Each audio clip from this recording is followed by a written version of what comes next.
ఏహపో మా నాయన పెద్ద పోలీసుల అధికారి.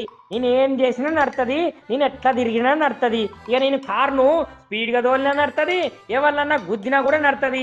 అయినా పోలీసులు నా మీద కేసు పెట్టుకుంటే మా నాయన కూడా పోలీసే కదా, నన్ను క్షణాలల్లా అంటే క్షణాలల్లా బయటికి తీసుకొని వస్తాడు.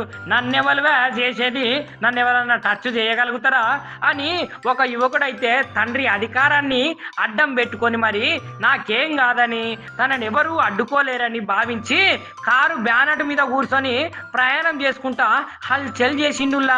ఇక ఈ ఘటన హర్యానాలో చోటు చేసుకున్నది. ఇక సోషల్ మీడియాలో వైరల్ అవుతున్న ఈ వీడియోనైతే ఒక యువకుడు మహేంద్ర థార్ ఉంటది కదా కారు, ఆ కారు వాహనము బానోటి మీద కూర్చొని మరీ ప్రయాణిస్తున్నాడు. ఇక వాళ్ళ దోస్తులు అయితే వా నువ్వు చేసిన పని ఎంత ముద్దుగున్నదిరా బాబు అని మిగతా కార్లు వేసుకొని వాడిని అనుసరించుకుంటూ పోతున్నారు. ఇక ఈ యువకుడు ఏం చెప్తున్నాడు అంటే, ఇగో పోలీసులు అందరు కలిసి నా మీద కేసు పెట్టచ్చు, నా మీద కేసు కూడా ఫైల్ చేయొచ్చు, కాకపోతే మా నాయన కూడా పోలీసే కదా, నన్ను ఈజీగా క్షణాలల్లా బయటికి తీసుకొని వస్తాడు అని ఆ యువకుడు చెప్పుకుంటూ వచ్చిండులా. మనకి ఎంత ధైర్యం చూడుర్రి.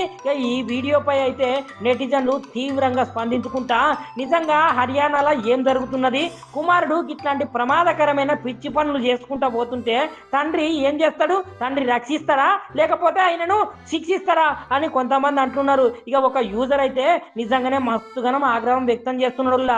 ఇక మీరేమంటారో కామెంట్లో కూడా పెట్టుర్రి.